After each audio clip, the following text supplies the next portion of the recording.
Recording in progress. Can somebody get the door? Mm-hmm. Hello, guys. How are you? This is Rudy Lozano, broker for PRG Platinum. Thank you for joining us live as well as on Zoom. Mondays for the next few weeks, um, till August 17th, we'll be having training almost every day. On Monday, of course, we're going to cover uh, CMAs as well as listing presentations.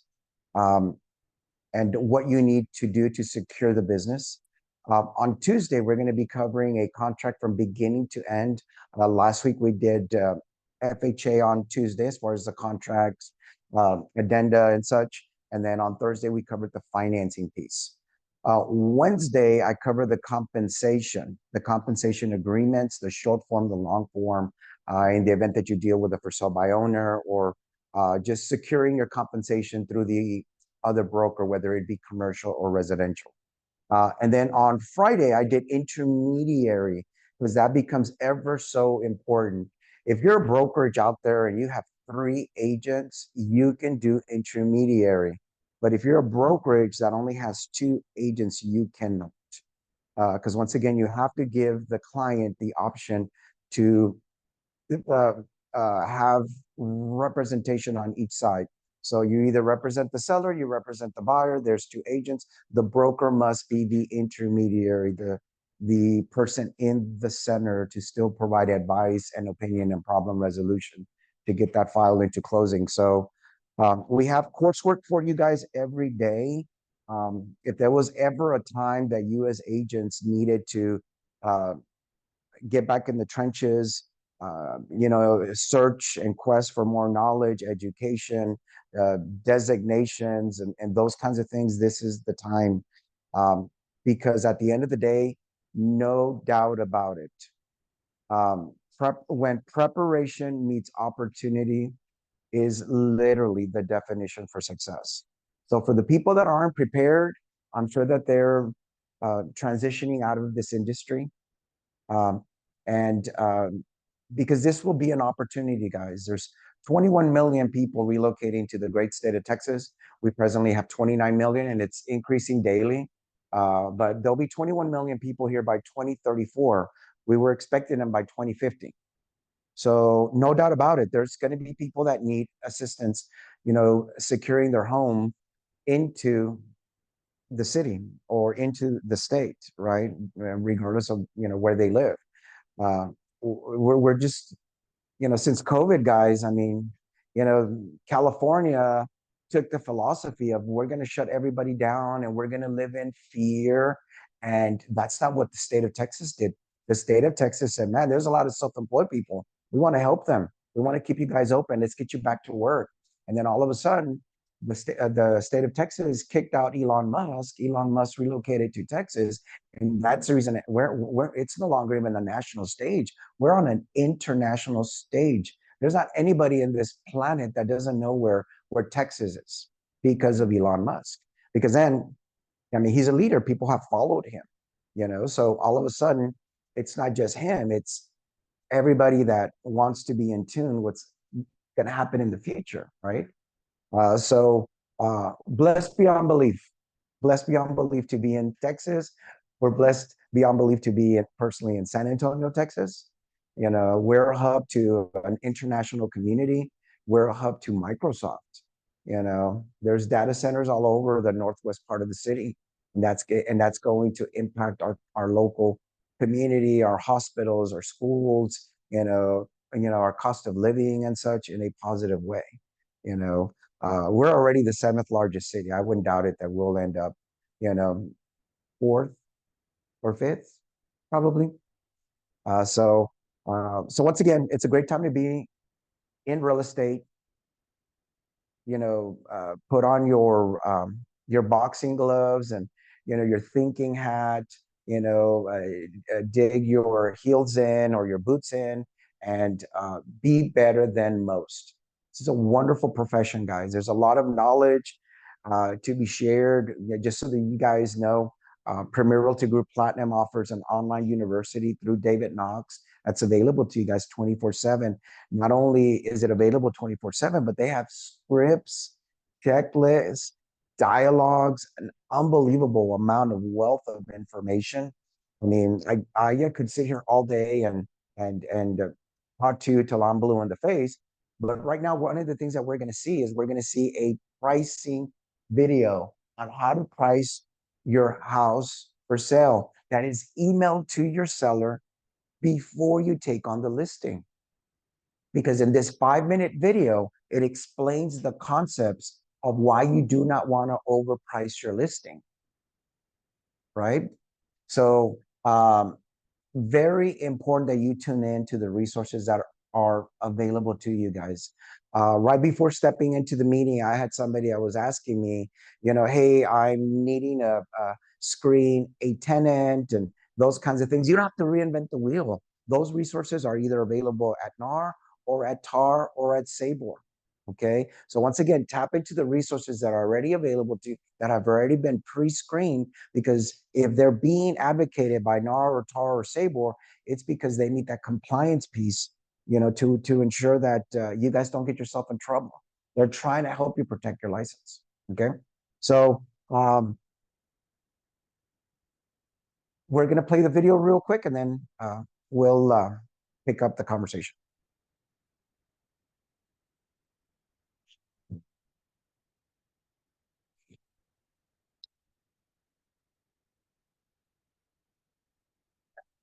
There we go.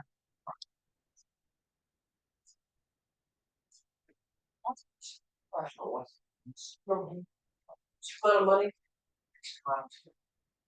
So this video is to help you achieve that result by getting value. Let's say your home. There are two important decisions: real estate agents and establishing your business. Many sellers make the mistake of establishing a business, then selecting an agent who agrees to it. That often leads to listing with the highest paying agent instead of the most qualified agent. Then sellers often say another agent will list it at a higher price. An agent who gains your listing at a high price now will simply require success reductions later. If you're making weekend plans depending on the weather, you choose a forecast for 3 days or one with most. You are making silly decisions that are dependent on the market. Choosing an agent who will tell you the truth will create a better outcome than one who agrees with you. Professionals believe that it is better to lose a listing by telling the truth. Gain it. You might be your financial advisor, real estate professional to give you honest advice. It's the only way you can make proper decisions and plans. These professionals don't create your situation, they merely report them to help you respond properly. Getting a new doctor, for example, won't change your medical condition. An agent's role is to sell your home, not price it. Ideally, you should select an agent first, then together determine the price of your. So how do you select a real estate agent? Before discussing the value of your, help your real estate agent understand your situation, motivation, and timing, because these critical factors will determine your pricing strategy. Then, during the listing presentation, evaluate his or her ability to manage the moving of your home, expose your home to qualified buyers, secure and convert prospect leads, communicate during the listing period, negotiate the final agreement, and close the transaction. And regardless of the market, the agent most competent in these areas will help you get the highest price. So, how do I establish the asking price? You should select your asking price the same way you determined the pay for your home when you bought it. You probably compared this home to other homes for sale and arrived at a value. Home buyers still determine value the same way. They compare your home to others for sale in their price range. And with mobile technology, they can do this instantly. So by the time they see your home, they've already examined your competition and know their options. When you choose your price, you choose your competition. So you must position your home at market value to attract the most motivated buyers. How is market value determined? Market value is the price at which a willing seller and a willing buyer will agree to complete a purchase within a reasonable amount of time. It can be determined by examining three categories: homes that are for sale, homes that are simple, and those that have. Now, the homes for sale, they represent their competition in the rental price. Sold properties, they represent the reality of the market and are most important for determining the market value. Generally, the market value is at the top of the ranges and at the bottom of those same. So market value might be right in this. Then there is a final category that these things did not during the listing term. These are called expired listings and represent the out of range. You price it in this range, then your home will remain unsold. So to position your home properly in the market, you need market data. The data needs to be current, accurate, and local. And your best source for it is your real estate professional. Now, the internet provides access to huge amounts of information from a variety of sources. Much of it is misleading, estimated, and outdated. Professionals give feedback, not advice. Instead of telling you what to do, they will tell you what the market is doing so you can decide together ratio of home. The factors that affect your pricing decision are absorption, expressed in months of inventory. A large supply of inventory indicates a buyer's market and requires you to price low in the range. A lower supply of inventory indicates a silver and allows you to be more aggressive with your market direction, whether rising, falling, or stable. If the market is rising, you can lead it a bit.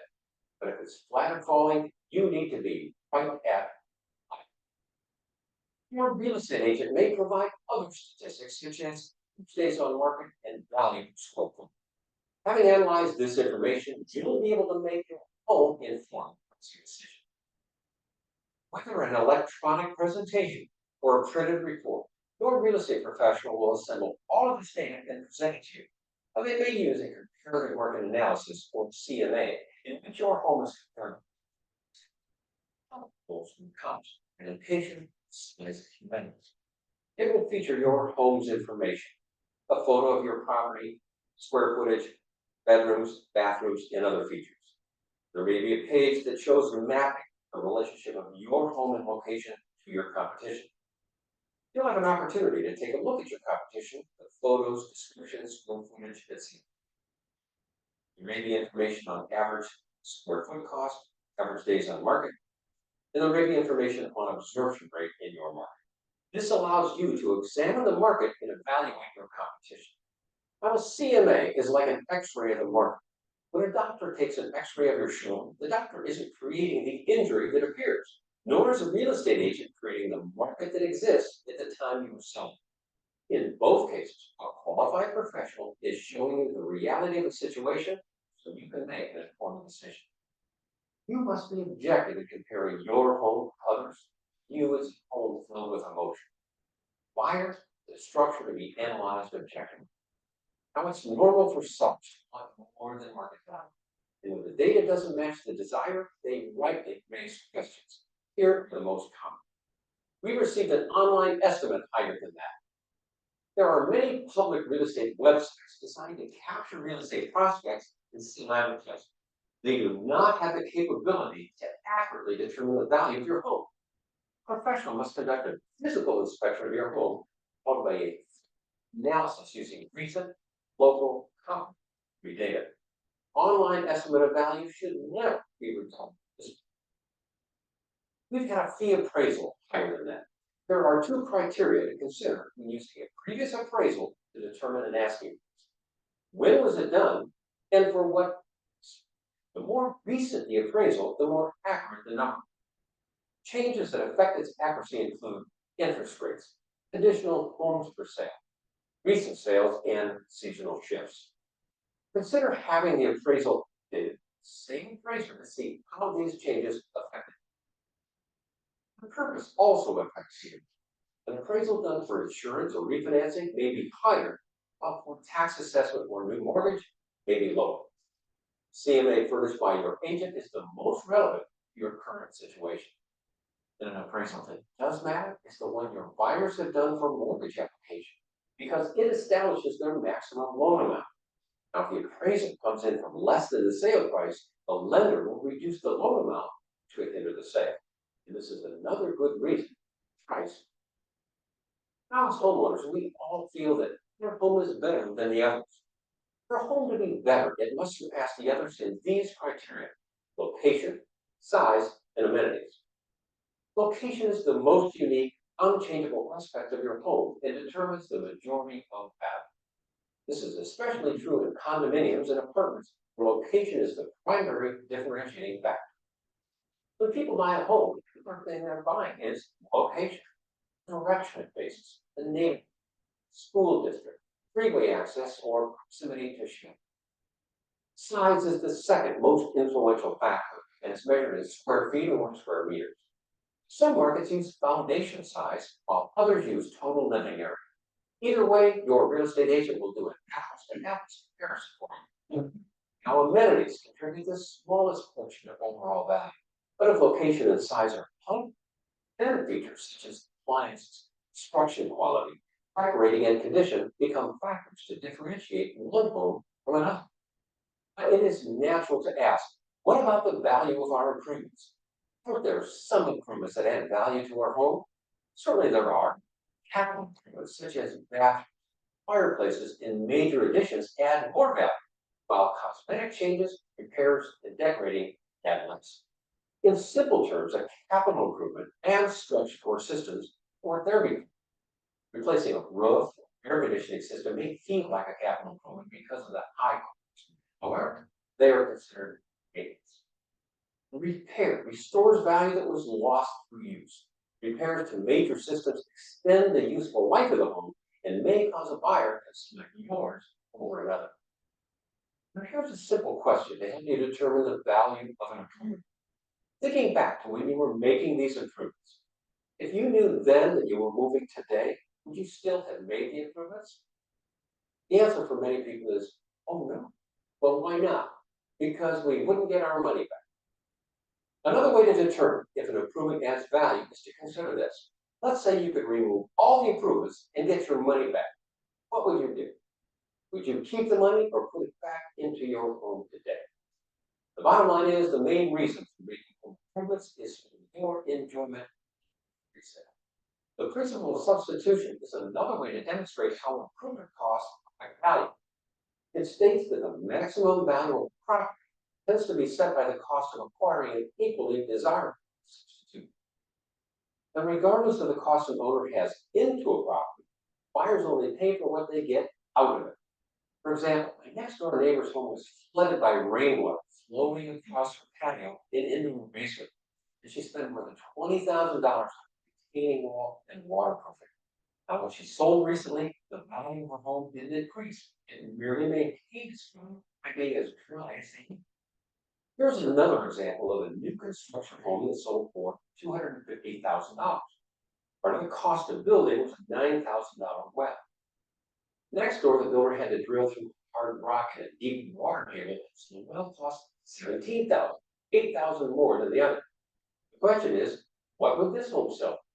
Answer, $250,000.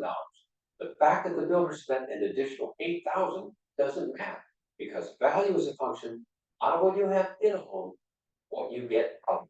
And in both cases, they have. But we pay more than that for it. It is possible that your home hasn't appreciated since the purchase. Worse yet, declined in value. Appreciation over the long term is common, but not guaranteed.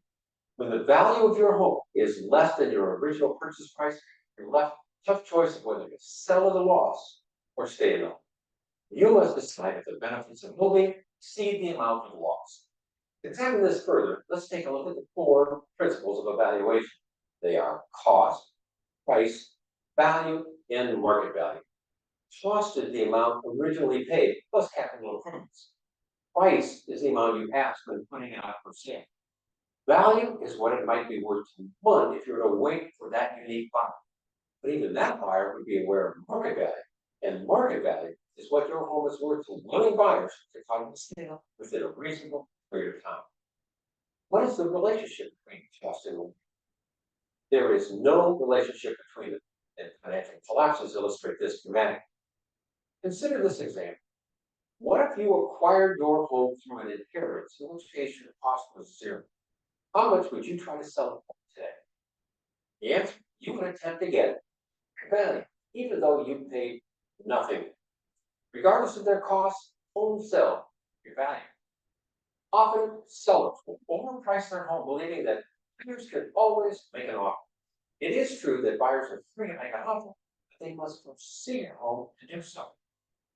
Your asking price is like an exclusive invitation, attracting only those buyers who can afford their home.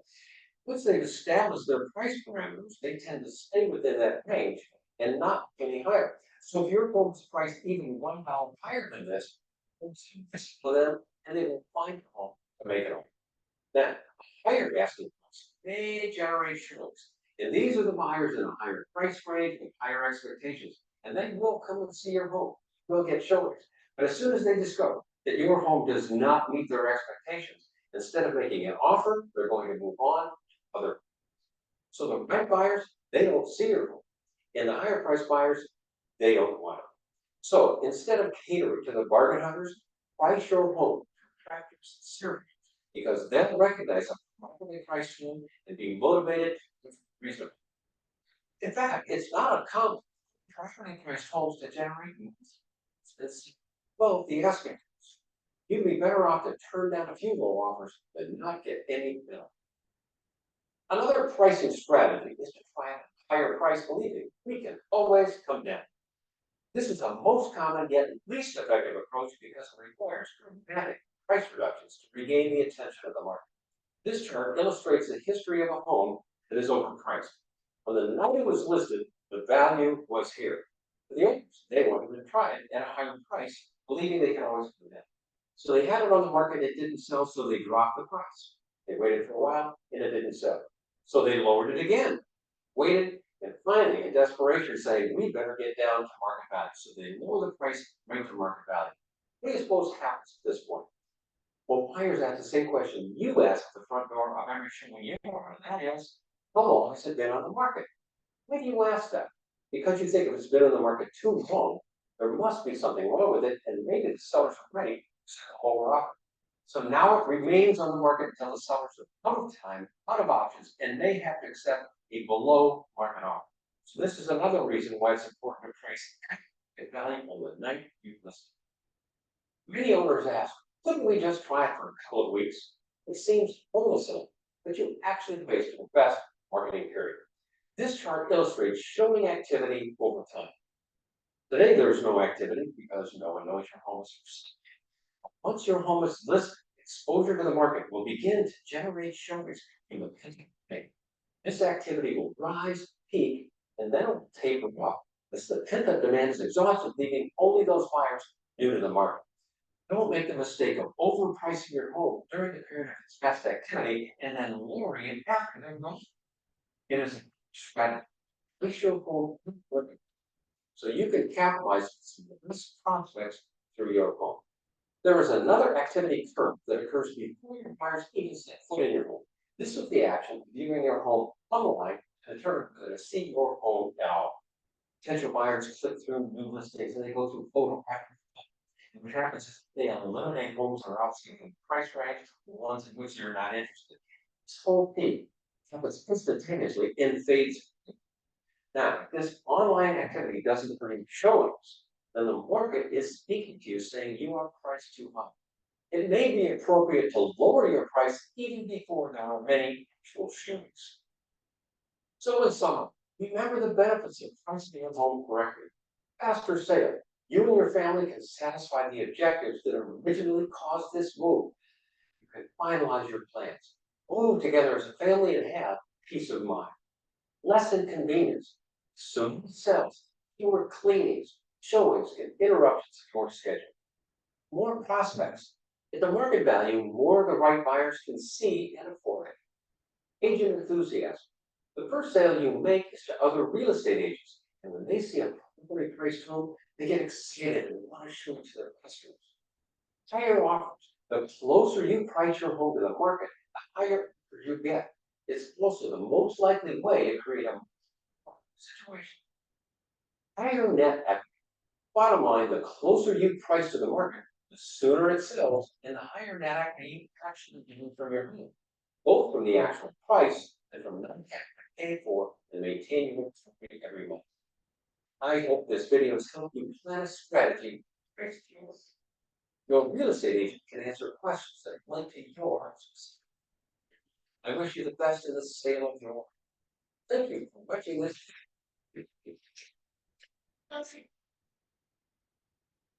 What did you think?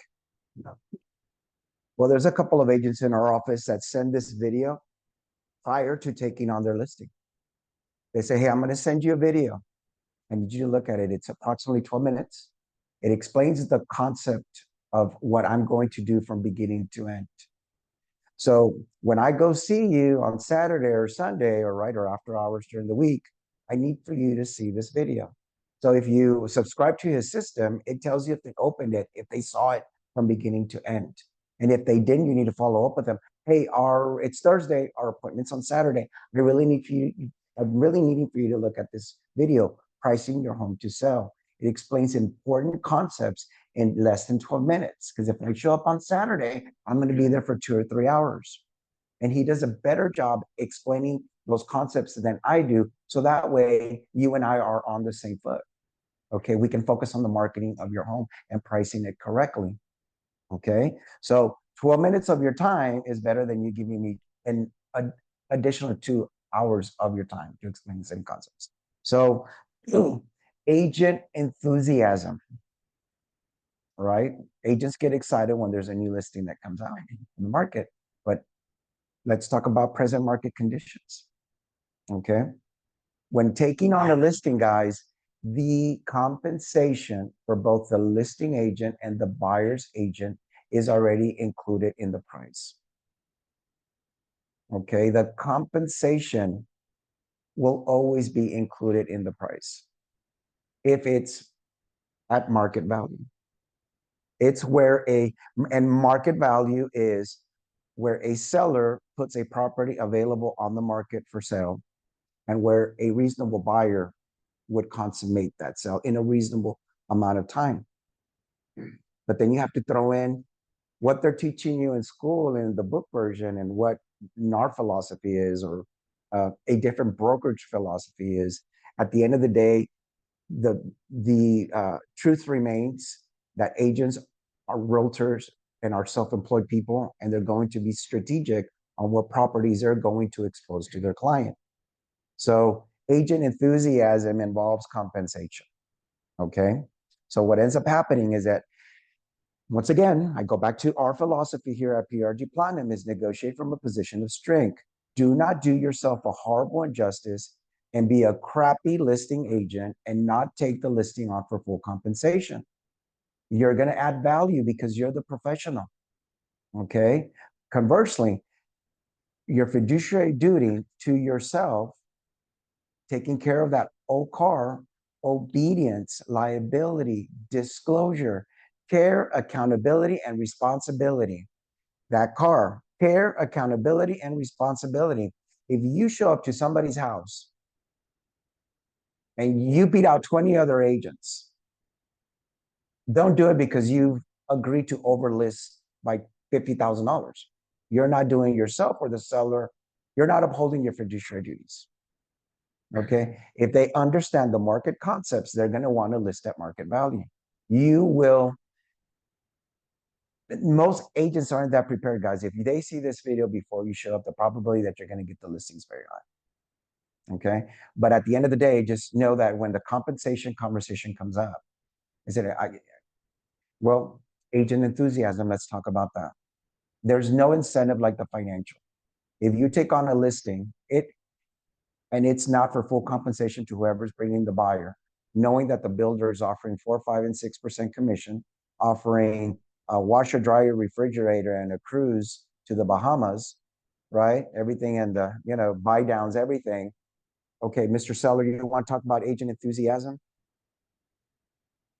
Okay, rather than you reduce commission, how about you pay a bonus? Because that's what they're offering in the new construction.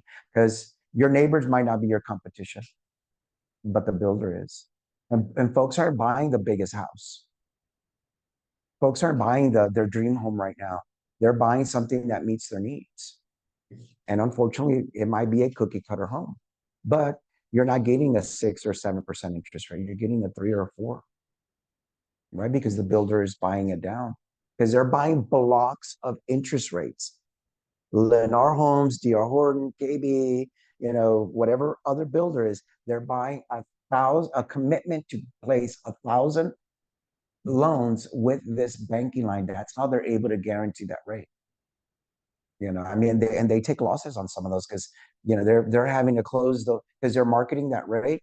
The 580 credit score guy is getting the same rate as the 820 credit score guy, so they're taking a loss on that 580 credit score guy because it's costing them more to buy down the rate, but because they've already committed to it, they're guaranteeing the rate because otherwise they would get involved in deceptive trade practices and those kinds of things, or so they're coming through for the homeowners just so that way they can keep their word. But your seller doesn't have that purchasing power. So what they can do is do themselves a favor.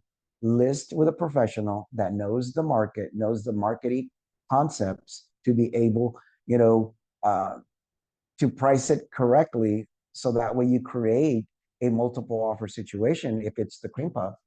Because there's a lot of property sitting, guys, a lot, because of the compensation, because of condition. Uh, in inflation has impacted so many things. There's folks that can't even afford to, paint a fresh coat of paint or whatever, or replace carpeting and such.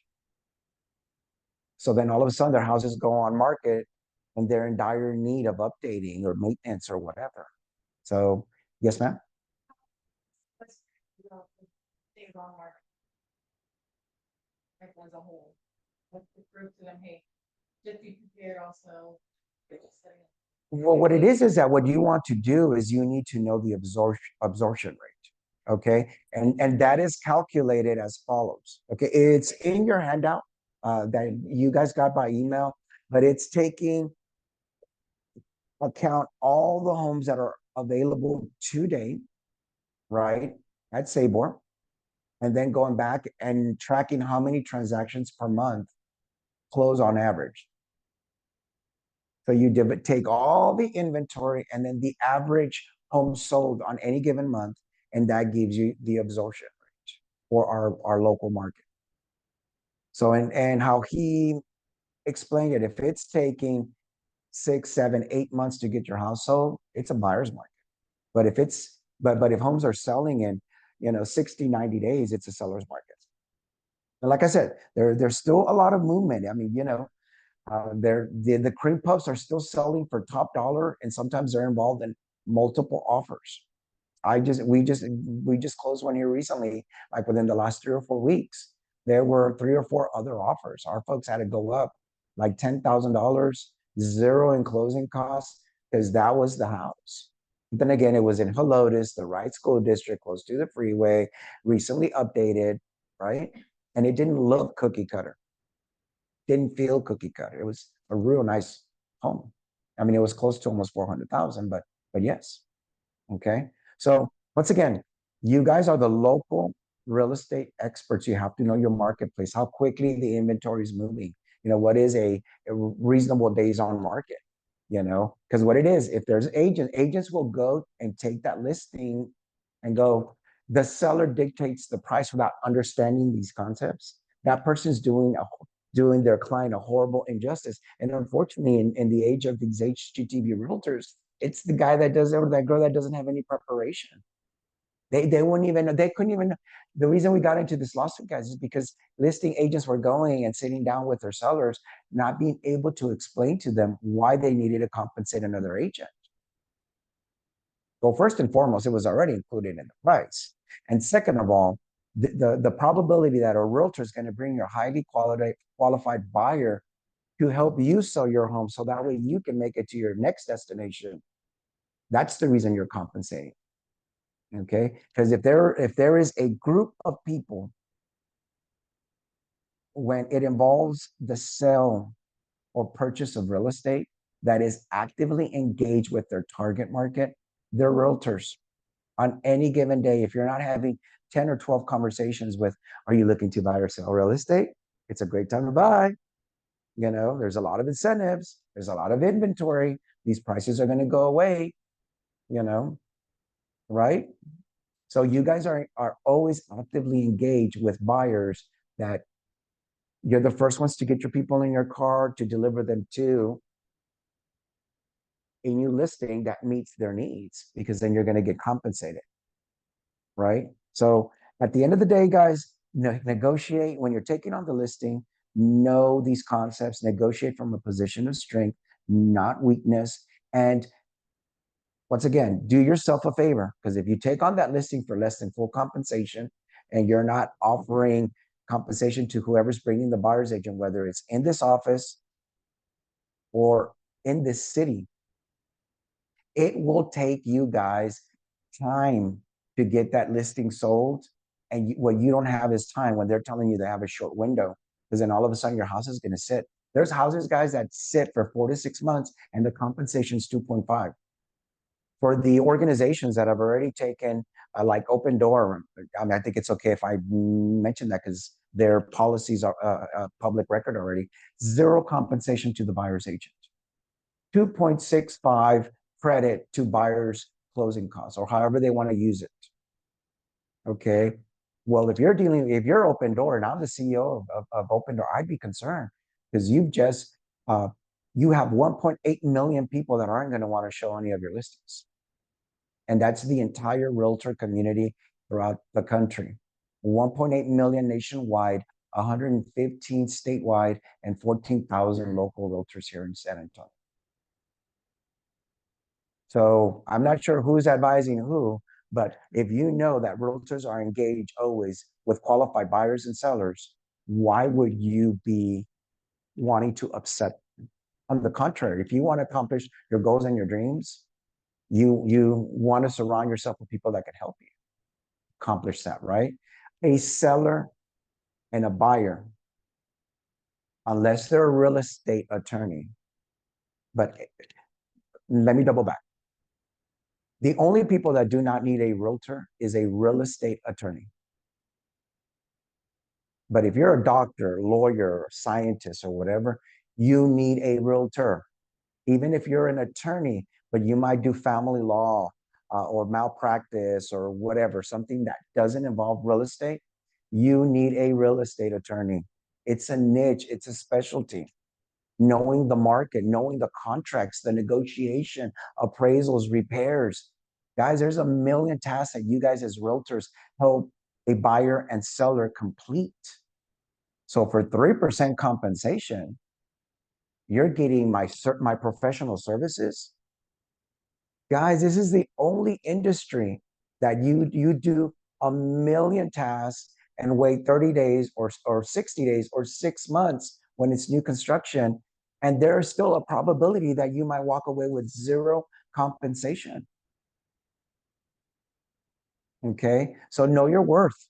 Know your worth. Because once again, if you take on a listing for less than full compensation, well, first and foremost, in this office, you must always get the buyer, the buyer as well as the seller to agree to intermediary. Okay, because then you expose them to our inventory. Right now, we have over 200 active listings.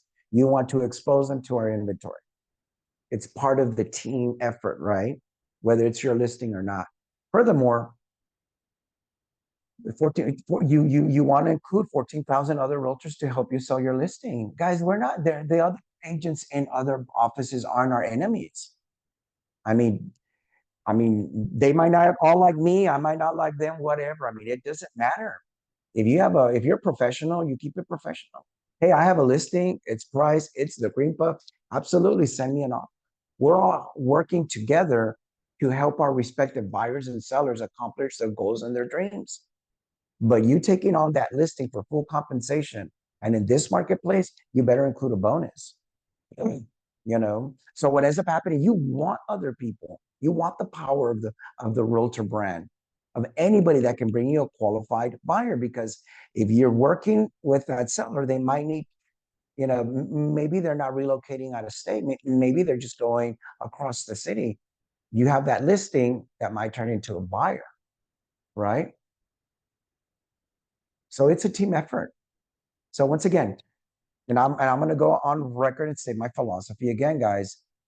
Don't criticize anybody. Don't kick anybody in the ribs. We all started new, guys. Everybody started new. But if that person has a pre-approval from a reputable bank or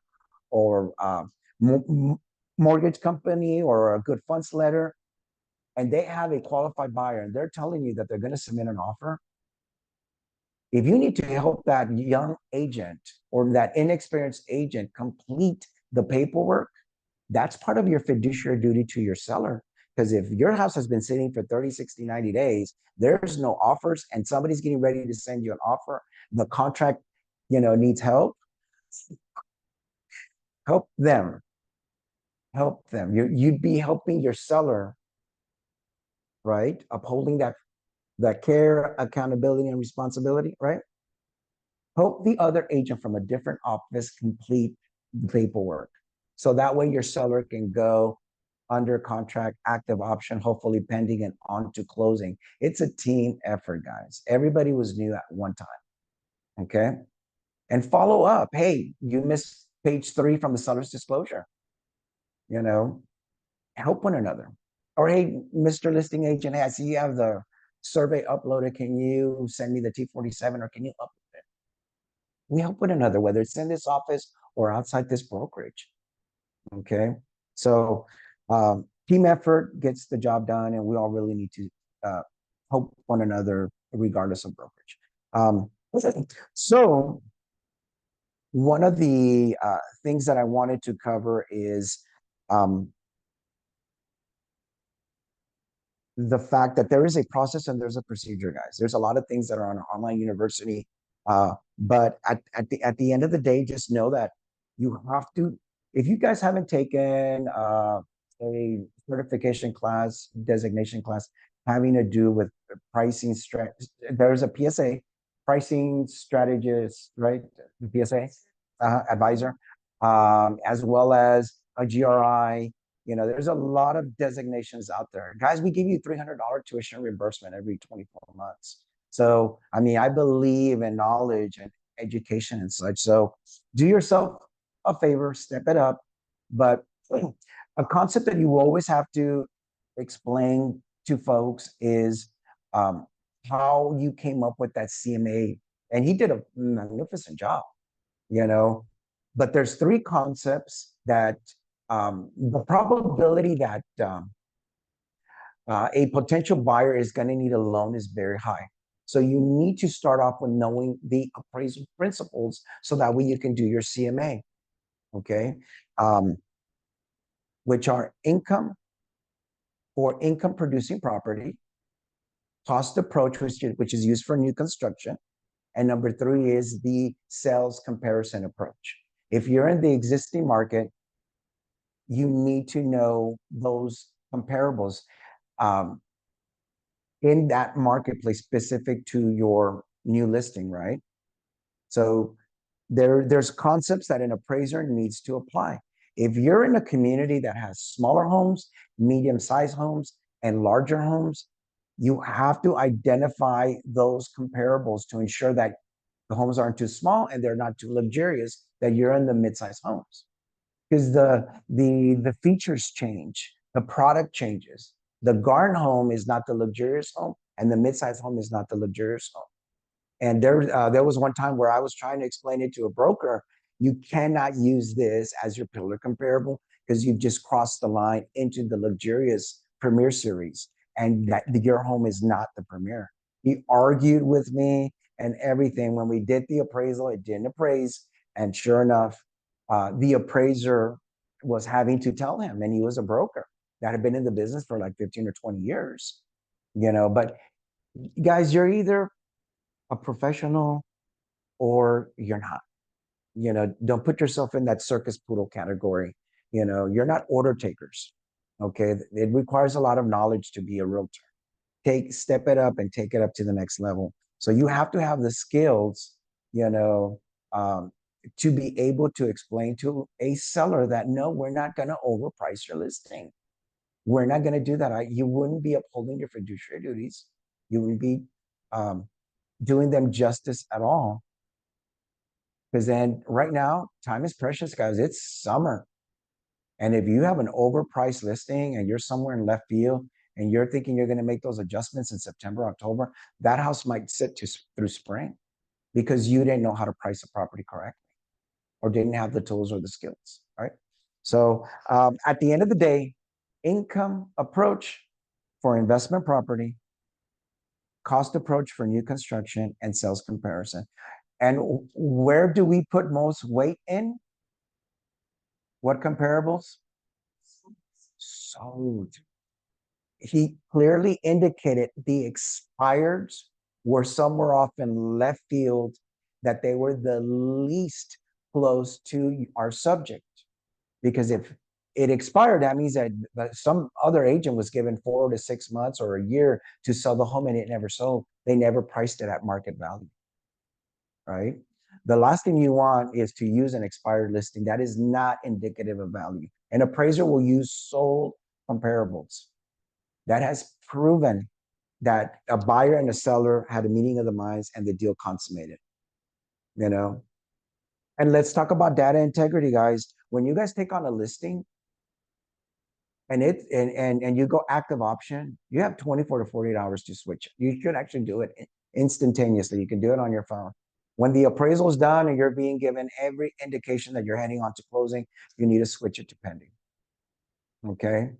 And then when it closes, and many of you know this because you guys have paid fines, because I don't cover those fines for you. It is your fiduciary duty to update your listing, because an appraiser is waiting in some office, waiting for you to close it out and put sold at what sold price it closed at, and if there were any concessions. And in the future, I would imagine, was compensation paid, because that becomes an apples to apples comparison. Hey, we covered $10,000 of closing costs and we covered compensation. Okay. Because then an appraiser is going to have to make adjustments. Right. So, and that's what I keep on telling folks. So,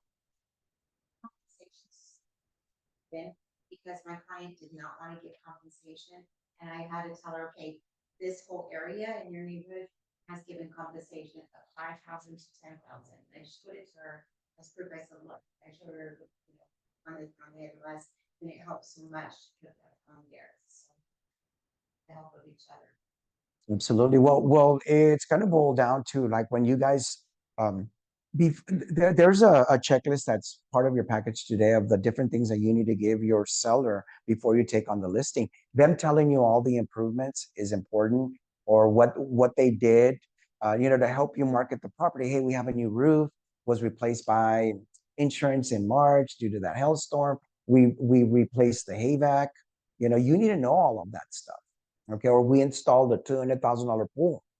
You need to know that. So, but at the end of the day, when an appraiser actually does an apples to apples comparison for the purpose of the bank for a loan, whether it be FHA, VA, USDA, or conventional, no doubt about it, they're going to have to be. That's the reason I'm hoping, guys, that the compensation field isn't removed from MLS. I mean, there is MLS sports fighting it up north. That's just happens to be an offering. Hey, we're offering to pay buy downs. We're offering to pay closing costs. Well, so's the compensation. We need to know about it. Hey, not only 3%, but we're paying we're paying a bonus. Apples to apples comparison. So, it's still there. It's still there. Whether it's still there, it's not like you can do that to buyers where it's, well, I'm gonna eliminate these percentage. I didn't think you can do that. Yeah. Well, but what ends up happening is that, but you can go by every listing that's in. I mean, and I'm going to have that conversation with you now. Is that when you're doing your buyer's orientation to determine if you're going to take that buyer on as a client, that is one of the conversations that you're going to have. Now, Mr. Buyer, you're telling me that you're a first-time home buyer and such. Okay, our market has changed. I'm required to disclose to you that who I represent in the transaction, and we're needing to determine if I'm going to take you on as a client and you're going to take me on as a realtor. In the event that the seller's not paying compensation or the builder's not paying compensation, do you want me to expose you to inventory that requires that you pay my compensation? Or did you want me to exclude those homes? It will be your fiduciary duty as part of your business plan if there's 10 houses in Stone Oak or whatever, Northwest or Northeast, whatever, or the South Side, there's 10 potential properties. It is your responsibility to secure the compensation and know what that is. Okay. Is it under contract? No, it's not. What's the compensation? You need to know about it. Because if you expose them and they're only paying one and you need to collect two from your client, that deal might not materialize. Okay. So, and you're not wanting to work for that kind of compensation. There are agents in this industry that work for 1 point. I mean, it's not our hope, our goal, our prayer, for you guys to work for that. It's 100-degree weather out there. The city is too large, we're the 7th largest city in the country, and it's only getting bigger by the minute, and no, you need to secure your compensation or part of what is your business plan, and if they told you that they weren't going to pay your compensation, you need to respect that and just expose them to the 7 properties that are full compensation, and you verified it. Because you can't be calling me and say, well, how do I figure this out? Well, who got them the property? Oh, well, I send them this list. Okay, so you didn't take the time to weed out the list and go through it on the request that they didn't want to pay your compensation. They only wanted to be exposed to compensation where the buyer, where the seller or the builder was going to pay their compensation. That's on you for hurrying up and sending out a list that you shouldn't have. Right? So control your environment, guys. This is your business. You're a business within a business. So, but that is certainly is one of the things that you're on you need to understand the concept on the buying side, that because now sellers need to know, well, Mr. Seller, if you're not going to pay a compensation, you know that there's 14,000 other realtors in San Antonio having a conversation with their potential buyers that they're thinking about taking on as client, of that if you don't have any compensation, they're already having conversations that they're not going to expose them to your listing. I think that would be detrimental. So I can't hold my fiduciary duties. I can't complete the task at hand if you're not going to pay compensation to an agent in my office, because there's 200 agents that could potentially bring you a buyer, as well as the 14,000 other realtors that are part of the SABOR organization. They're not my friends, Mr. Seller. They're my business associates. We share the inventory, we share data, but it's negotiations. If they bring a qualified buyer, they're going to submit an offer. At that moment, you make the decision if you take it or not. We all know one another eventually, but I'm not friends with them. I'm going to uphold my fiduciary duties to you, but I'm needing to ensure that I encourage them to walk through the door. And they're not offering us compensation very much. Do we just tell our clients, hey, they're going to offer us this much compensation, and we have to cover the rest? Mm-hmm. Yeah. Mm-hmm. Through the short term or the short or long form. Okay. But that's the reason that you need to do the due diligence. Hey, if there's a property out there that that you drive by, it could be a for sale by owner. Hey, let me reach out to the for sale by owner and go check out the property, but I'm going to go by myself. Hey, Mr. for sale by owner, or hey, Mr. listing agent, do you have any offers? What's the compensation? Is your seller willing to offer closing cost concessions to cover buy downs and compensation and such? It's going to require more communication with the other side. Okay. So yes, absolutely. So what you could do, because what you can do as a listing agent, be able to explain that to a seller so concisely, and give different examples. Mr. Seller, I cannot take on this listing at 4 and 5% compensation, because that's a third of somebody else's compensation, whether it's in my office or these other 14,000 realtors, because I'm needing to mobilize them, because we're all here to help you accomplish you want to take that job you got in New York or in Chicago or in Washington State, right? So these people I'm needing to mobilize, and there's no incentive like the financial, right? So they need to understand that. And you guys, like I said, when taking on the listing, you have to negotiate from a position of strength, not weakness. Okay. Or be in a position to step away. Because like I said, guys, and you can even put them in the mix. Mr. Seller, where do you work at? Well, I work at Merrill Lynch or whatever company. Okay, so you work 80 hours every 2 weeks. Well, how much do you get paid? You can ask them. Well, imagine working 80 hours and showing up on Friday, and all of a sudden your employer decides to only pay you 2/3 of your income. Would you show up? What would you do? Oh, I'd probably go get another job. So yeah. The moment that the realtor says, oh, they're only offering 1% or $1 in compensation or $0, at that moment, the realtors are going to make a business decision to only go where they're going to get compensated. Very similar to what you would. The moment that you get, they're not paying bonuses and they're not paying you your full compensation for 2 weeks worth of work or a month worth of work, right? We all have to make those decisions. Do I stay here or do I go? And for a realtor, it's going to be significantly more easy. And then you guys are the local market experts.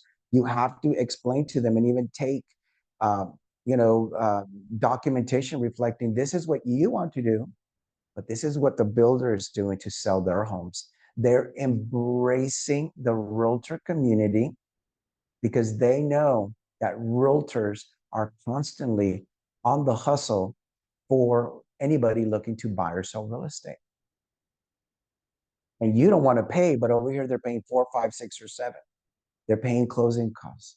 They're paying buy downs. They're throwing in the washer, dryer, refrigerator. So you want me to take on the listing with no compensation here, but this is your competition. And it doesn't matter if they're in a historical district or not. People aren't buying, like I said, the most expensive home right now. They're not buying the dream home. They're buying stuff that they can afford and that they don't have to fix. Okay, because everybody's been impacted by inflation. So once again, guys, know the concepts. One of the things that I encourage certainly is an apples to apples comparison. And of course, you never want to use superior comparables. You always want to use similar in size, age, and condition within the same community, on the same street, in the same series of homes, and don't go into a historical district or where the homes are more superior. You have to know what you're working with and what you're comparing it to. Okay, because you have to justify your listing price. Because I mean, I might not look at your body of work. We'll know because your house is sitting there. But imagine going under contract because, okay, fine, you get that 1 in a million person that their mother lives in the same subdivision and they're Google Gaga over the location of the house, but you're overpriced. You're somewhere off in that field. If they need to go get a loan, the appraiser's going to call you and go, what were you thinking? Where, from how? Can you explain it to me like I'm a 3-year-old? Where did you come up with that price? Oh yeah, well the seller wanted me to list it for 50,000 over. I'm like, well, the people buying the house need a loan through a local credit union, or they're getting an FHA, VA, USDA loan. You see, at that moment, your body of work, all your open houses, everything that you did to market that property it's gone by the wayside. So once again, apples to apples comparison. If your home is medium, everything, well, that's what you need to compare it to. And you have your responsibility. It's a responsibility that when you take a listing, that you have a detailed description of the property. Is it the one that was rehab and there's a checklist of all the things, a list of all the things that was done? Or is it the property that has the original carpeting from 20 years ago?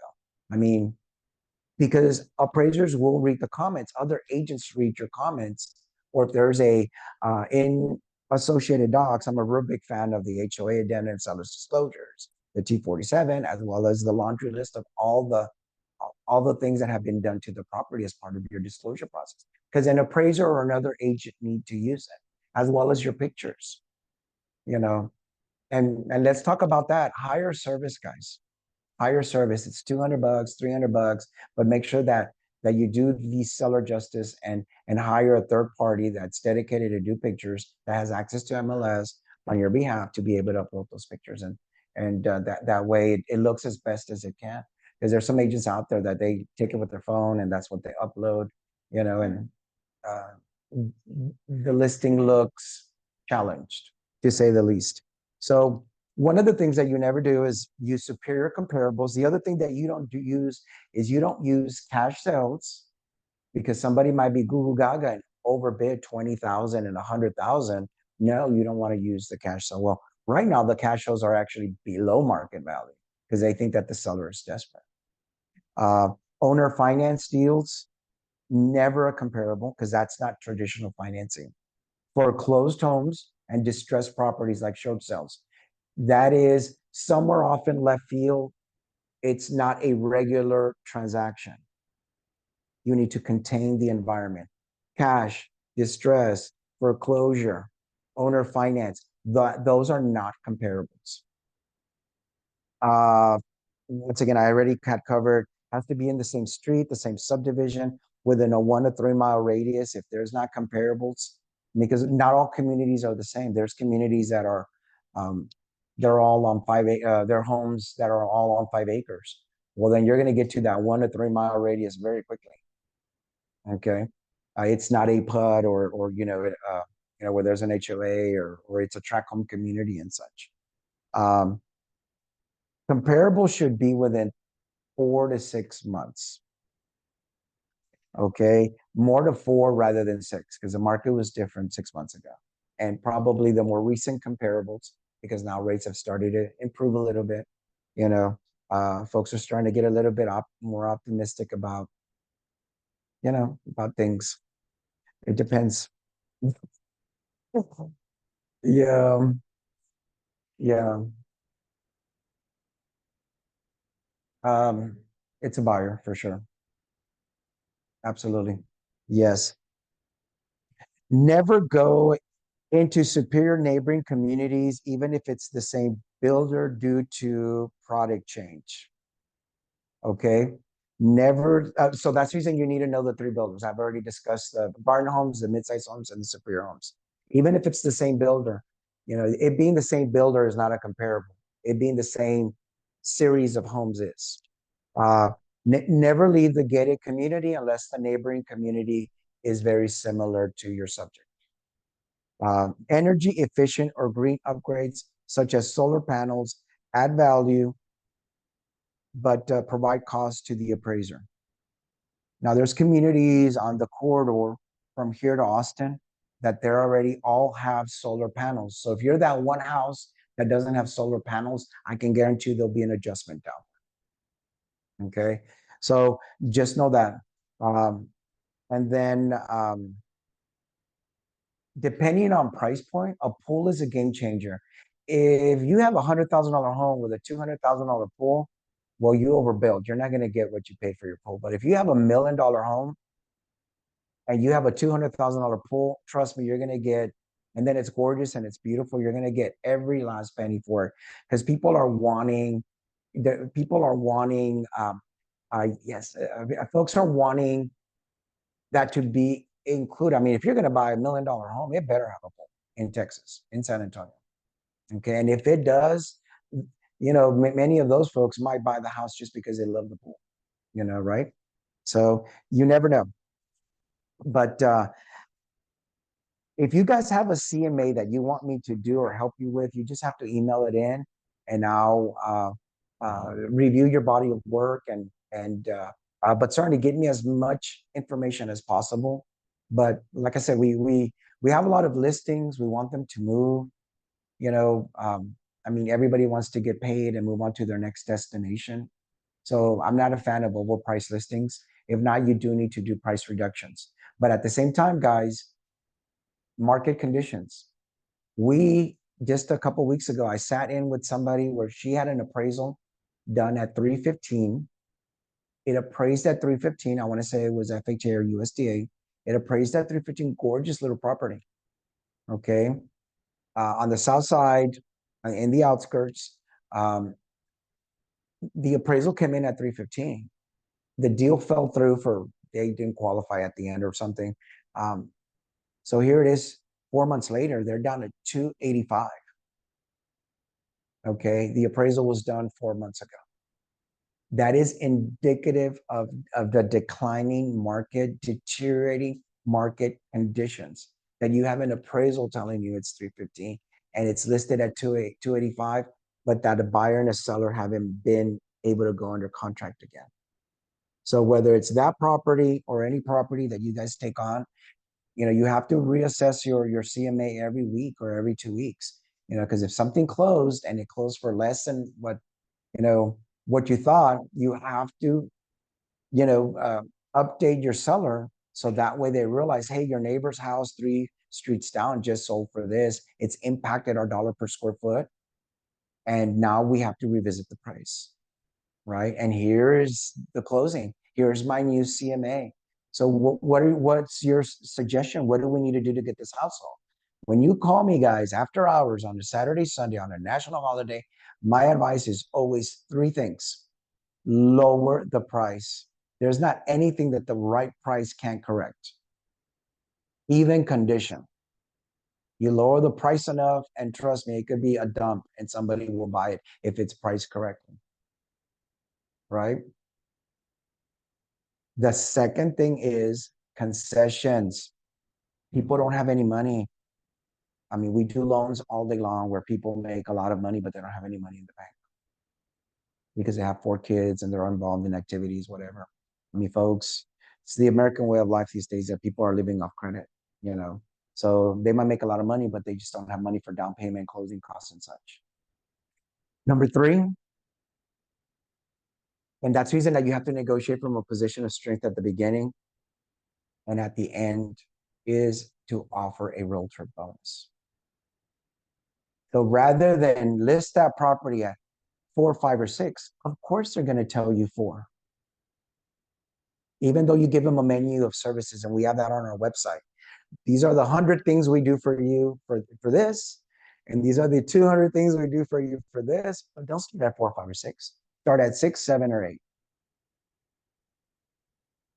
But 3 things when your listing isn't moving, even if it's the cream puff or whatever: price reduction to correct, market value. Offer crazy concessions because that's what the builder's doing.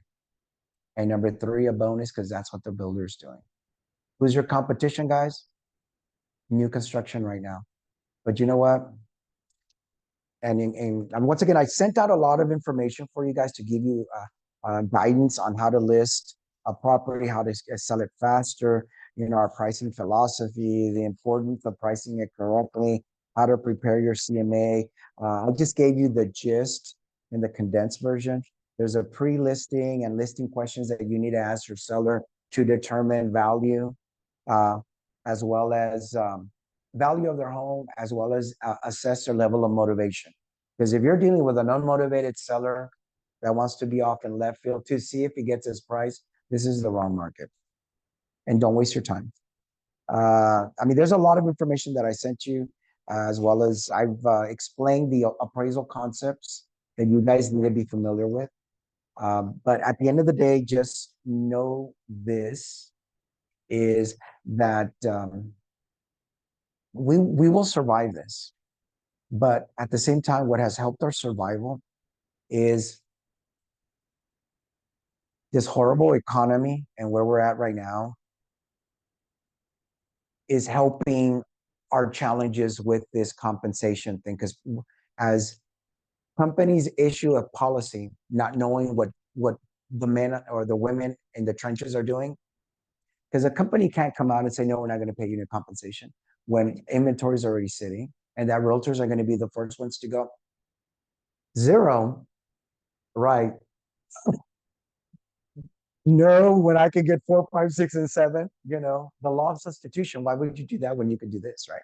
But at the end of the day, guys, this horrible economy will allow us to get through these challenges that are coming in this next few months, because the economy isn't going to recuperate as fast as we want it to. Okay. So, but at the same time, sellers needing to relocate, to sell, and you're seeing extensive price improvements, those kinds of things, because people know that if the house isn't selling, you need to lower the price, offer incentives, and even offer bonuses. So what ends up happening is this horrible economy is the solution for us to get through this hurdle, because it will not allow inventory to move as quickly as we wanted to. A seller might not be able to take that job out of state. They might have to have 2 mortgages, right? Okay, so once again, all of these challenges that a seller will see, the solution is simple. Price it correctly, offer to pay closing costs for a buyer because they need it. And then number 3, pay the realtor handsomely, full compensation plus a bonus if you want to sell your home. Sellers can't get greedy right now. What they need to do is focus on getting to their next destination, whether it be the school district, the job that they're going to take, so that way they can continue with their life. You paying a real estate broker, a real estate agent, 3% for all of the work that you guys do, I gladly pay it. When I sell my homes personally, I pay full compensation and a bonus because I know all the work that a realtor does in 100-degree weather. I mean, because folks think that your activities end at 8, but some of us are up till 1 o'clock writing up contracts or listings and doing CMAs and doing those kinds of things. So when people tell me that they want to get into real estate, I encourage them. I'm not sure if they're going to be, those wonderful agents that, kick it out of the park. I don't know, but how about you give it a try? That way you realize. I've had people tell me, wow, you have to do all of that. You guys get to do all of that. I said, yeah, there's 14,000 of us or more, or 1.8 million of us. Not everybody does all the tasks, but it's a lot of work. Just to do an open house, how much planning goes into that? Doing a CMA, taking on the listing, planning your day to go look at homes in 100-degree weather, knowing all the concessions that are being offered in a certain zip code or area of town, and what the incentives and what the rates there, what the rate is over there, the buy downs over there. It's a lot of knowledge that you guys have to have in your mind. The only way that, what helps is you being active in the marketplace and walking through communities and becoming friends with some of these new home reps. Because then what they'll do is they'll send you, hey, these are the deals of the day. We just did a $25,000 price reduction. We're still offering to pay prepaid closing costs and everything else. And oh, by the way, we've increased our compensation to you as a realtor because we love you, realtors. We love you. Mwah! Bring your buyers. We love you. That's what you're getting on that spectrum. And then a seller on this spectrum is thinking, oh, well, isn't there some law that I don't even have to pay you anymore? Good luck. Who's going to sell your home? Good luck, right? So once again, do yourself, negotiate from a position of strength when you're taking on a listing. Send out this video, be better than most other agents, and then everything will fall in place for you. Because there's a lot of other folks that are already exiting this industry. They're already working at Valero and Neiman Marcus or whatever, or that the Dollar Tree or whatever, because they don't want to take the time to learn, and or ask questions. I mean, anybody can make it in this business, whether you have a GED or a PhD. You can make it as long as you want to ask questions and you start mirroring people and always talking about real estate. One day you're going to snap and you're going to know everything. Okay. And if you're working with a PRG agent, help other folks, help your fellow folks in this office, because we have a lot of new people that have joined teams and such, but then, or have transitioned in from other companies, but help other people from other offices, guys, because we're all not sleeping, stressing out, once again, it's been stressful. The economy is stressful for a lot of people. So help one another. Don't be combative. I mean, think of it that way. If anybody can bring you a qualified buyer for your listing, they're not your foe, they're your friend. So work together, make it a win-win situation. Okay. All righty, guys. If anybody has any questions or anything, tomorrow I'm going to cover am I covering conventional or VA? A conventional contract to include all addendums. There's some of them that are not applicable right now, like that waiving of the lender's appraisal. But I'll still cover it anyways, because of market conditions. I don't think that form's being used here. Recently they're using a 4B that's embedded in the third-party financing. But anyways, Wednesday I'm going to cover the compensation forms again. Thursday we'll cover conventional financing as well as the different grants that are available on the conventional side. And then on Friday, I'll cover intermediary as it relates to this office kind of thing. So that was a good class on Friday for you, for those that were with us. So if you guys know somebody struggling, that they're at a different office, that they don't know what to do, forward the Zoom link to them. I don't care if they show up, because what it is that our industry is under attack. If you can help somebody, help them. My philosophy, guys, is that you give love and respect to the universe, that's what you're going to get back. So once again, right now, we all need one another. So be nice, kind, gentle, and respectful. Because there's a lot of folks that the worst feeling that can happen to folks is to live in fear or being, where you can't sleep and that you're worried or whatever. So help folks, just help them. You'll get it back fivefold. Okay. Alrighty, guys, take care. See you tomorrow.